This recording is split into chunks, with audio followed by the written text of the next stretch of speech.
quite convenient, as they say about checks. You are to conceive that this scene is laid in your own house, and that Harry Sims is you.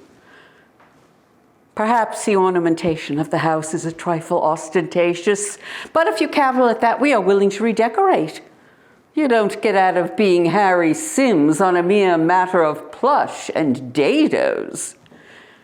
It pleases us to make him a city man, but rather than lose you, he can be turned with a scrape of the pen into a KC, fashionable doctor, Secretary of State, or what you will. We conceive him of a pleasant rotundity with a thick red neck, but we shall waive that point if you know him to be thin. Now, you must imagine it is that day in your career when everything went wrong, just when everything seemed to be superlatively right. In Harry's case, it is a woman who does the mischief.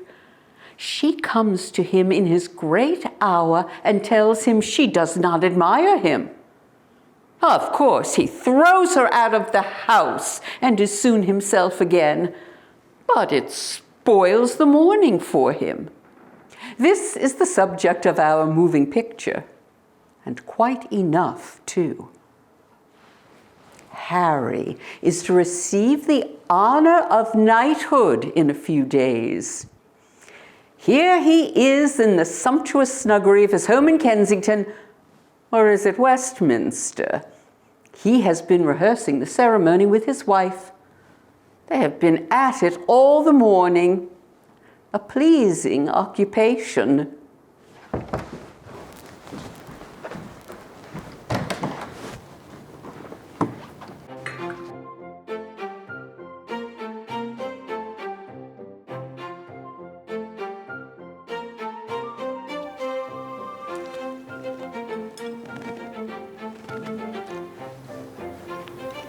Cook did a very nice job with the scones this morning, don't you think, dear? Yes, they're quite nice, Harry.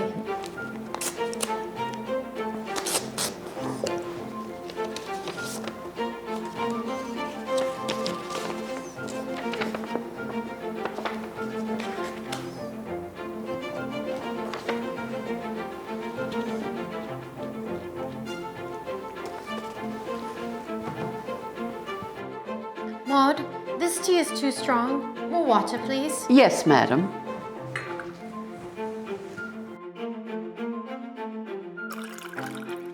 Thank you.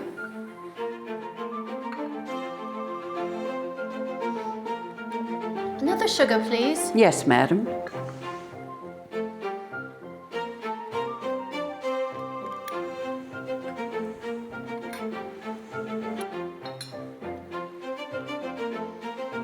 Sweet enough, thank you.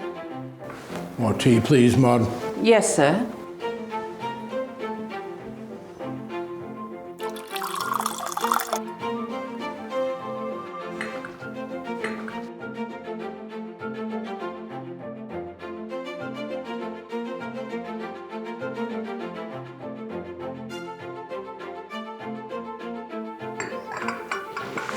Maude, I think you can remove this, thank you. Yes, sir. I'm finished as well, Maude. Yes, madam.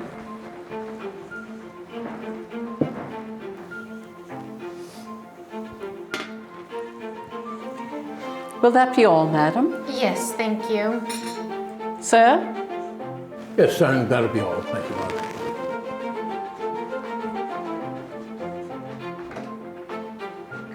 Toombes, you may resume your normal duties.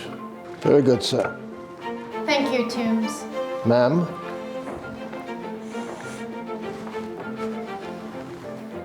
Are you ready to resume our practice session? Yes, Sir Harry.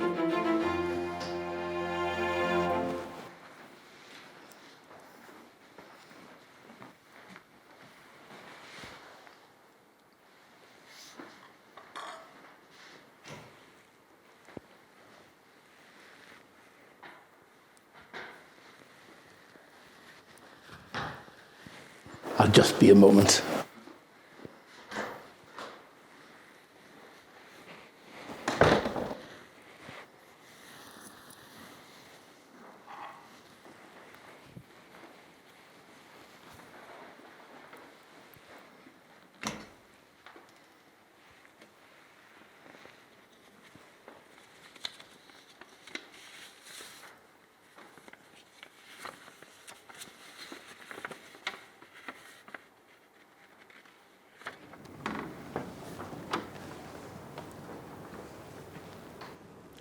Mrs. Sims, as we may call her for the last time, as it were, and strictly as a good-natured joke, is wearing her presentation gown and personates the august one who is about to dub her Harry knight. She stands regally. Her beautiful jewelry proclaims aloud her husband's generosity. She must be an extraordinarily proud and happy woman. Yet she has a drawn face and shrinking ways, as if there were someone near her of whom she is afraid. Emmy! Emmy!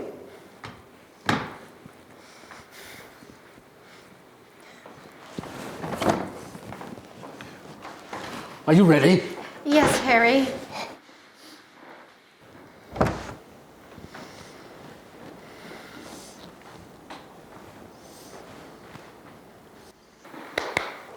She clapped as a signal to Harry. He enters, bowing and with a graceful swerve of the leg. He is only partly in costume. Missing, among other things, are the real stockings and the ceremonial sword, with a gliding motion that is delayed only while one leg makes up on the other. He reaches his wife and, going on one knee, raises her hand superbly to his lips. She taps him on the shoulder with a paper knife and says huskily, Rise, Sir Harry. He rises, bows, and glides about the room, going on his knees to various articles of furniture and rising from each a knight. It is a radiant domestic scene, and Harry is as dignified as if he knew that royalty were rehearsing it at the other end.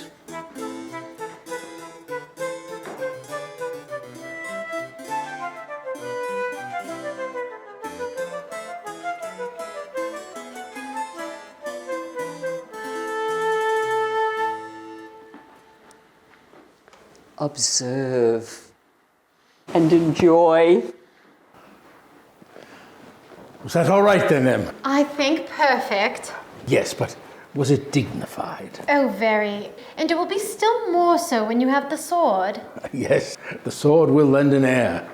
There's really just the 5 moves. There's the glide, the dip, the kiss, the tap, and then you rise a knight.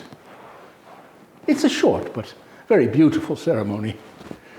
Do you have anything to suggest? No, oh no. You don't think you have practiced it till you know it almost too well? I do not. Don't talk nonsense. Wait till your opinion is asked for. I'm sorry, Harry. Yes, Toombes?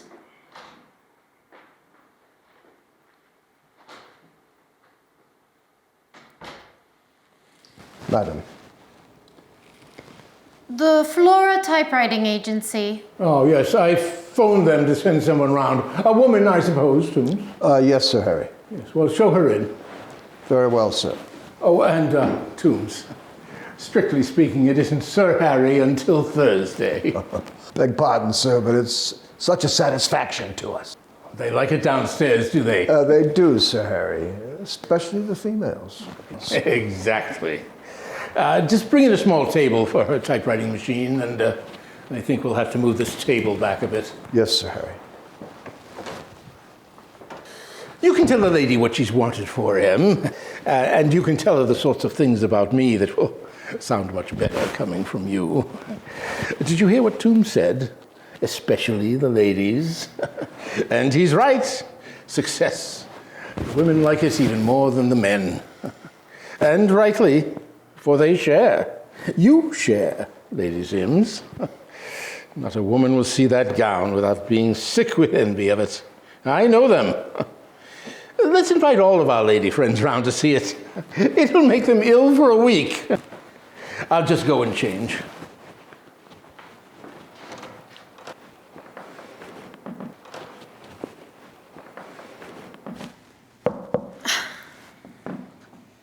Yes, Toombes? Madam, the representative for the Flora Typing Agency is here. See her in, Toombes. Yes, madam.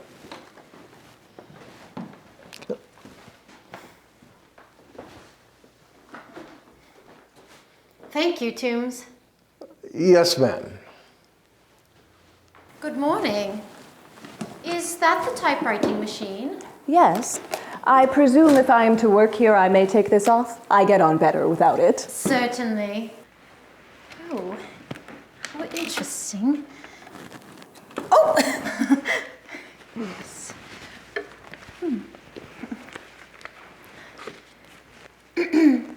I suppose I should apologize for my gown.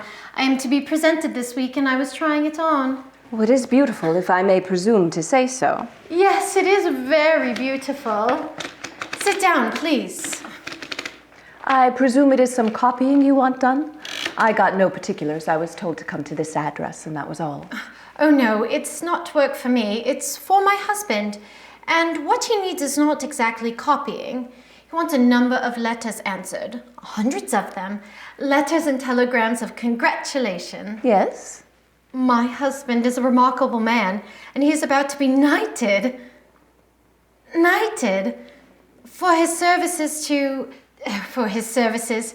He can explain it so much better than I can. And I am to answer the congratulations? Yes. It is work I have had some experience of. Oh, but you can't begin till you know what he wants to say. It's only a specimen letter. Won't it be the usual thing? Is there a usual thing? Oh, yes. Oh, how quickly you do it.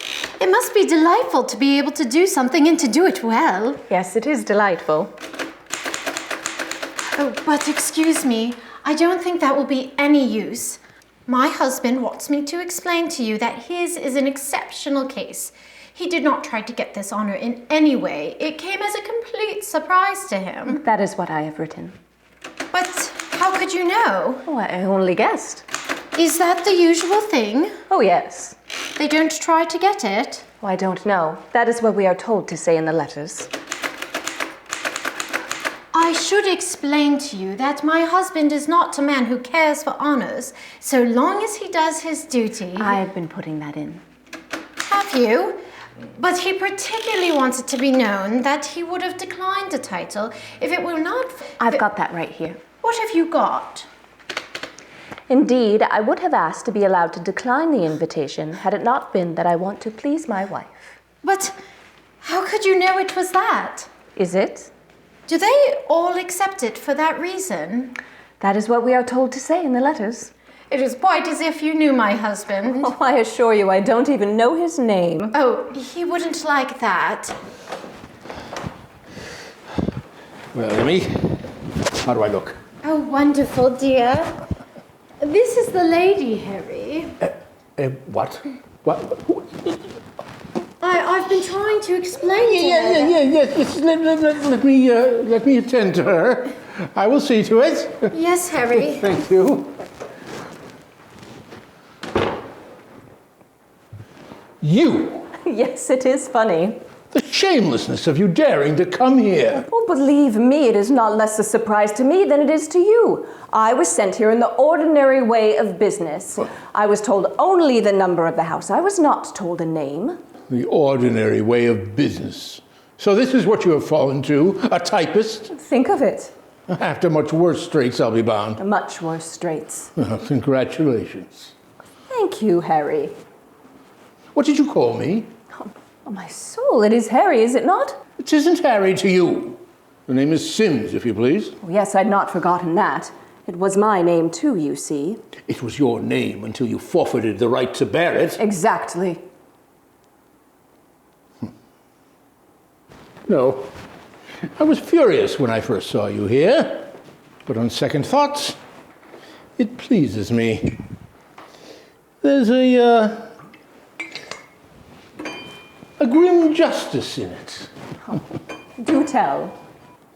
You know what you were brought here to do? I've just been learning. You've been made a knight, and I was summoned here to answer the messages of congratulation. That's it. You were brought here on this day as my servant. Yes, I, who might have been Lady Sims. And you are her typist instead. And she has 4 manservants. I am pleased you got to see her in her presentation gown. Oh, I wonder if she would let me do her washing, Sir Harry. You can go. The mere thought that just a few flights of stairs separates the likes of you from my innocent children. You have children. 2. Such a nice number. Both boys. Successful in everything. Are they like you, Harry? They are very like me. Well, that's nice. Will you please leave? Hi-ho! And what shall I say to my employer? That's none of my concern. What will you say to Lady Sims? I flatter myself that whatever I say to Lady Sims, she will accept without comment. Oh, still the same Harry. What do you mean? Only that you have that old confidence in your profound knowledge of the sex. I suppose I know my wife. I suppose so. I was only remembering that you used to think you knew her in the days when I was the lady. Well, goodbye, Sir Harry. Won't you ring? And the 4 men servants can show me out? As you are here, there is something I want to get out of you. Who was the man? You never found out. I could never be sure. I thought that would worry you. It's plain he soon left you. Very soon. As I could have told you. Come now, it's been 14 years. It can't possibly matter to any of us now. Who was the man? Better not ask. But I do ask, who was he? It is kinder not to tell. By James, it was one of my own pals. Was it Bernard Roach? Could be somebody who comes to my house still. I think not. 14 years. You found my letter that night when you went home? Yes. I left it against the decanters. I thought sure you'd see it there. It was a room not unlike this one. The furniture arranged in the same attractive way. How it all comes back to me now. Can't you see me, Harry? In my hat and cloak? Leaving the letter there and taking one last look round before stealing out into the night to meet... Whom? Him. Hours pass. There's not a sound in the room but the tick-tack of the clock. And then around midnight, you return home alone and... No, I wasn't alone. No? Oh. All these years I've been conceiving it wrongly. But something interesting did happen. Something confoundedly annoying.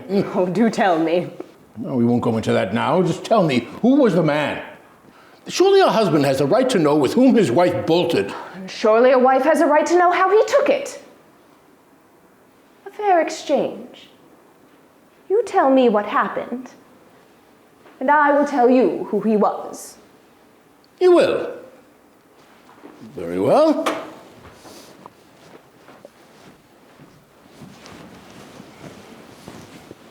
It's quite like old times.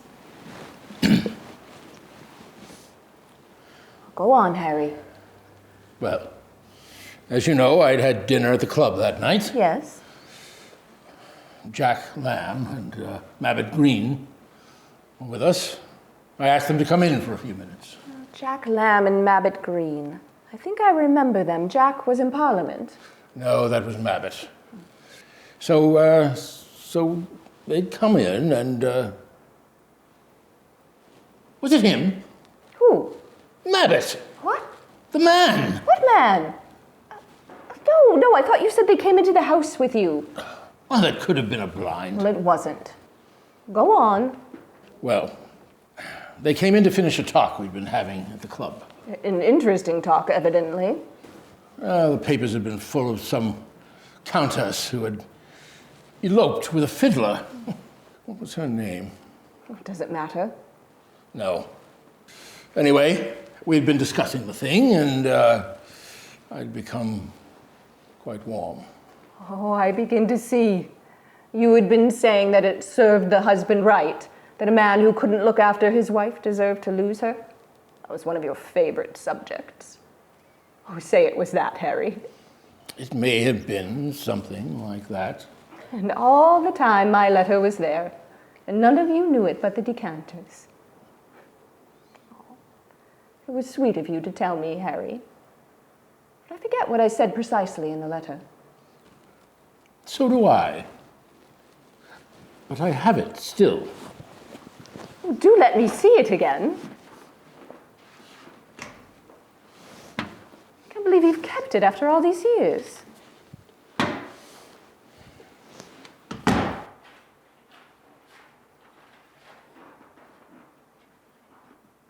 You may have it as a gift.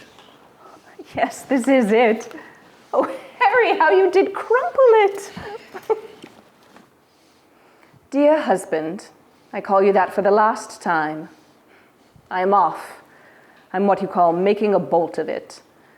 I won't try to excuse myself nor explain the situation, for you would not accept the excuses nor understand the explanation. It will be a little shock to you, but only to your pride.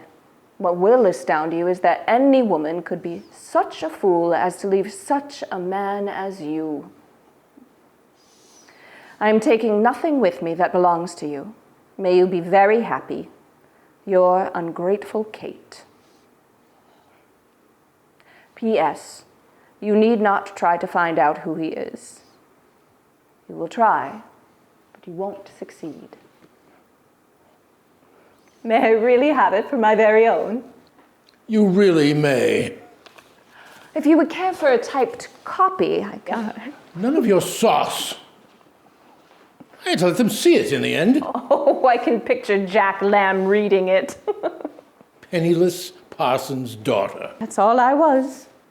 We searched for the two of you, high and low. Private detectives. I couldn't get a bead on you. No.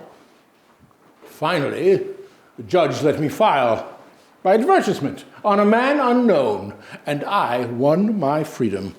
So I saw, and that was the last I heard of you. And I married again, just as soon as ever I could. Oh, they say that is always a compliment to the first wife. I showed them. You soon let them see though one woman was a fool, you still had your pick of the basket to choose from. My James, I did. And still you wondered who he was. I suspected everyone, even my own pals. I wanted to leap at them and say, "It's you!" Yes, you've been so admirable to me, you felt certain I would choose another of the same. I knew it couldn't be money. Had to have been looks. Some dolly face. There had to be something wonderful about him in order for you to be willing to give up everything you had with me. Poor Harry. I mean, it couldn't have been going on for long, or I would have noticed the change in you. Would you? Yes, I knew you so well. Oh, you amazing man. So come now. Tell me, who was he? You're determined to know. Your word, you promised. If I must. But I am sorry I promised. There was no one, Harry. No one at all. If you think you can play I with told me, you wouldn't like it. well, it's unbelievable. I suppose it is, but it's true. Your letter itself gives you the lie. Well, that was intentional. I thought if the truth were known, you might have difficulty gaining your freedom, and as I was gaining mine, it seemed fair that you should have yours. So I wrote my goodbye in words that could be taken to mean what you thought they meant. And I knew the law would back you in your opinion. Because the law, like you, Harry, has a profound understanding of women. I don't believe you yet. Perhaps that is the best way to take it. It's less unflattering than the truth. You were the only one, Harry. You sufficed. Well, then what mad impulse drove There you to... was no impulse, Harry. I thought about it for a year. A year? One would think I was not a good husband to you. Oh, you were a good husband, according to your own lights. I think I was. So you were. A moral man and chatty and quite the philanthropist. You were the envy of all women. Oh, how you loved me to be envied. I swaddled you in luxury. Yes, that was it. What? Oh, how you beamed at me when I sat at the head of our fat dinners and my fat jewelry surrounded by our fat friends. They weren't that fat. All except those who were so thin. Have you ever noticed, Harry, that a great many jewels makes a woman either incredibly fat or incredibly thin? I have not. We had all the best society of the day. And they weren't just businessmen. There were politicians, writers, and painters. It was only those glorious and dazzling successes. Oh, the fat talk while we ate too much. About who had made a hit and who was slipping back. And what the new house cost and the new motor. And the gold soup plates. And who was to be the new knight. And who was getting on better than me. And consequently, you. Consequently, me. Oh, Harry, you and your sublime religion. Religion? I was never one to talk about religion. But Harry, you don't even know what your religion was and is and will be until the day of your very expensive funeral. One's religion is what he is most interested in. And yours, Harry, is success. Ambition is the last infirmity of noble minds. Noble minds. Are you telling me that you left me because of my success? Yes, that was it. I couldn't endure it. If a failure had come now and then, but your success, it was suffocating me. Oh, the passionate craving I had to be done with it, to be among people who had not got on. Well, there are plenty of them. Yes, but there were none in our set. The moment they began to go downhill, they rolled out of our sight. I tell you, I am worth $250,000. That is what you are worth to yourself. I'll tell you what you are worth to me. Exactly £12. For I made up my mind I could launch myself alone into the world if I first proved my mettle by earning £12. And as soon as I earned it, I left you. £12. Yes, that is your value to a woman. If she can't make it, she has to stick to you. Well, I was worth more than that to you when you married me. Yes, but I didn't know you then, Harry. If only you'd been a man. A man? What do you mean by a man? Haven't you heard of them? They are something fine, and every woman is loath to admit to herself that her husband is not one. When she marries, though she may have been a very trivial person, there is within her some vague stirring toward a worthy life, as well as a fear for her capacity to evil. She knows her chances lie with him. If there's something good in him, what is good in her finds it, and they join forces against the baser parts. So I did not give you up willingly, Harry. I invented all sorts of theories to explain you. Your hardness, I said, it was a fine want of mawkishness. Your coarseness, I said, that goes with strength. Your contempt for the weak, I called that virility. Your want of ideals was clear-sightedness. And your ignoble views of women, I tried to think them funny. I clung to you, Harry, to save myself. But I had to let go. You had only the one quality, success. You have it so strong it swallowed all the rest.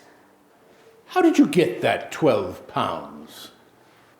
It took me nearly 6 months, but I earned it fairly. I learned this. I hired it and taught myself. I got some work from a friend, and when I earned my first £12, I paid for my machine. I considered then I was free to go. So I went.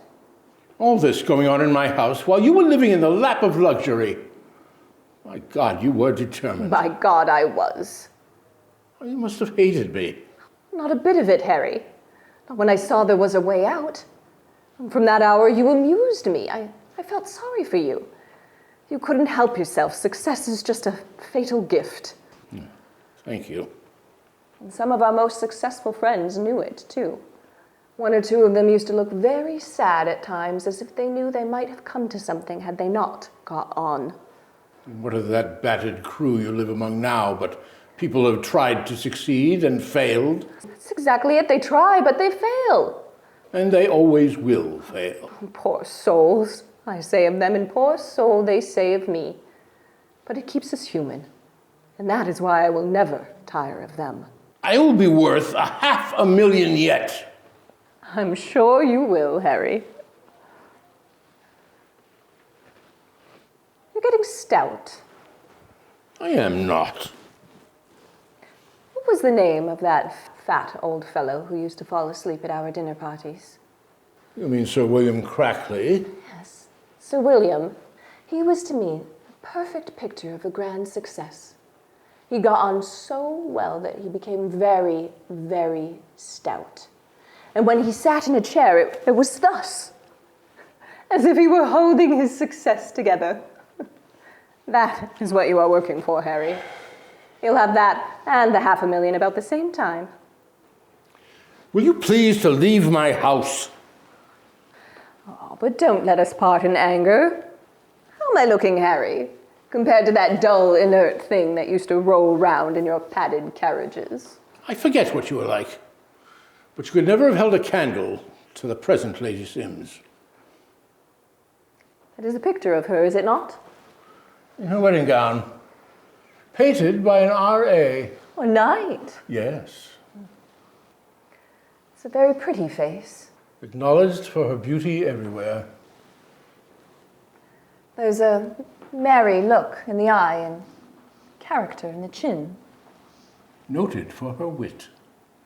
All her life before her when it was painted. It's a spirituelle face, too. Oh, Harry, you brute! What? Oh, that dear creature, capable of becoming a noble wife and mother. She's that same spiritless woman of no account that I saw here a few minutes ago.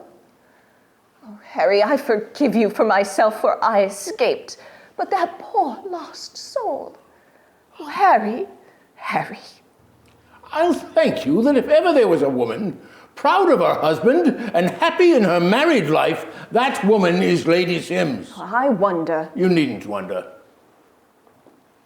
If I was a husband, it is my advice to all of them that I would often watch my wife quietly to see whether the 12-pound look had not come to her eye. 2 boys, you said. What's that to you?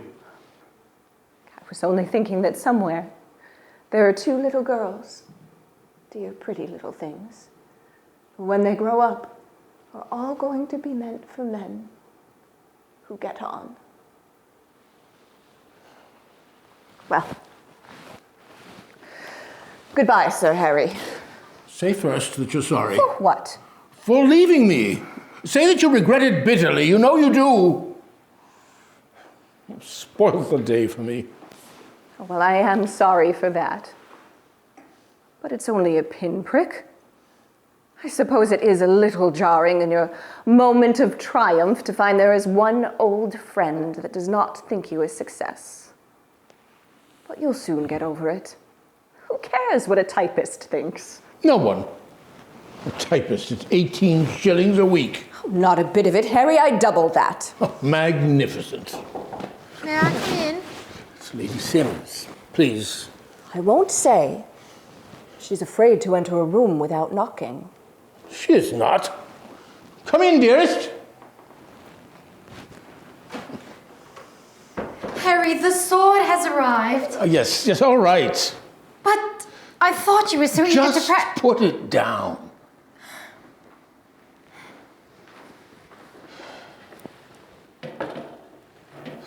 Oh, it is a beautiful sword, if I may say.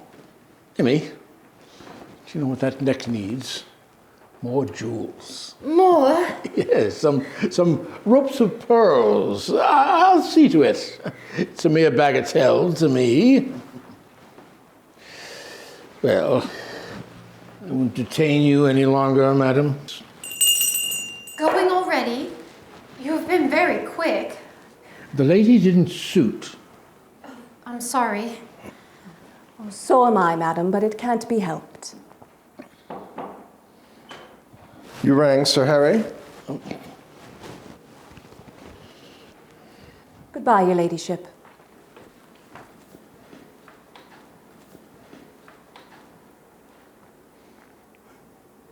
Goodbye, Sir Harry.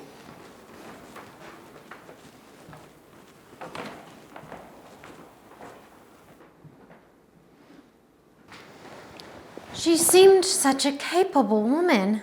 I didn't like her style at all. Of course, you know best. Did you see how she winced when I told you I was to get you those ropes of pearls? Did she? I didn't notice. I suppose so. Suppose? I think I know enough about women to know that. Yes, oh yes.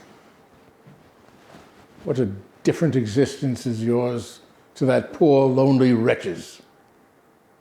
Yes, but she has a very contented face. All put on. What? I didn't say anything. One would think that you envied her. Envied? Oh, no. But I thought she looked so alive. It was when she was working the machine. Alive? That isn't life. It is you who are alive. Now I'm busy, Emmy. I'm sorry, Harry. I'll go.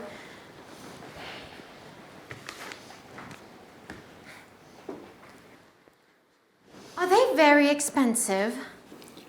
What? Those machines.